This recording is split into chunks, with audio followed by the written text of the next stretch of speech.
পবিত্র মাহে রমজানকে সামনে রেখে আমাদের ফেনীর শপিং কমপ্লেক্সগুলোকে দারুণভাবে সাজানো হয়েছে।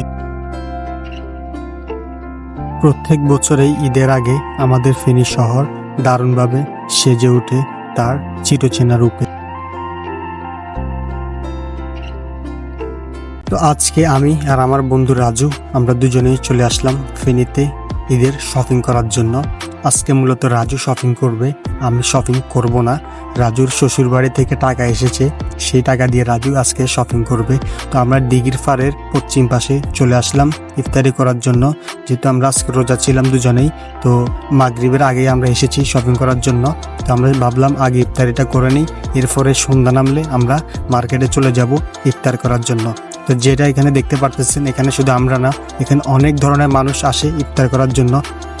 ইফতার শেষে মাগরিবের পরে আমরা চলে আসলাম শহীদ মার্কেটের 5 তলায়। এখানে একটা দোকানে ঢুকলাম, এটা পরিচিত দোকান।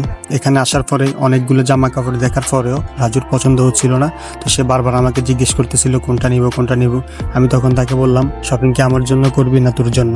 দীর্ঘ অনেকক্ষণ রাজুকে নিয়ে শপিং করার পরে আমি একটু বাইরের দিকে ঘুরতে আসলাম। রাজুকে বললাম, চল আমাদের এই রঙিন ফেনী শহরটা আজকে একটু ঘুরি। যেহেতু রাতের বেলা আমাদের ফেনী শহরটা অনেক সুন্দর লাগে, অনেক আলোয় সাজানো থাকে।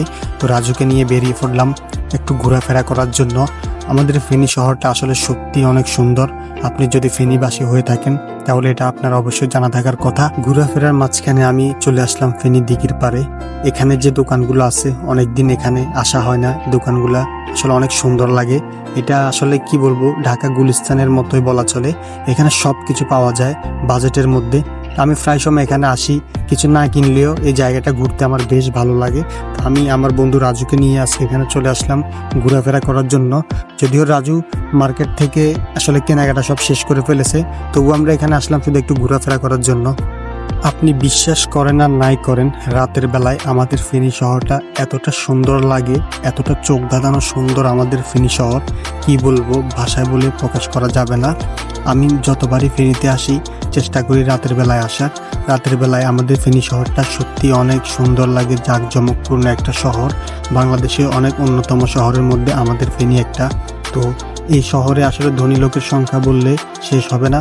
রেমিটেন্সের মধ্যে ধরতে গেলে আমাদের ফেনী শহর বাংলাদেশের 3 নম্বরে আছে। কেনাকাটা এবং দীর্ঘক্ষণ ঘোরাঘুরির পরে আমাদের এখন বাড়ি যাওয়ার পালা। যারা এতক্ষণ ভিডিওটি দেখেছেন, ধন্যবাদ আপনাকে মন থেকে। ভিডিওটি ভালো লাগলে একটি লাইক, কমেন্ট এবং শেয়ার করে দিয়ে চ্যানেলটি সাবস্ক্রাইব করে দিবেন। ধন্যবাদ।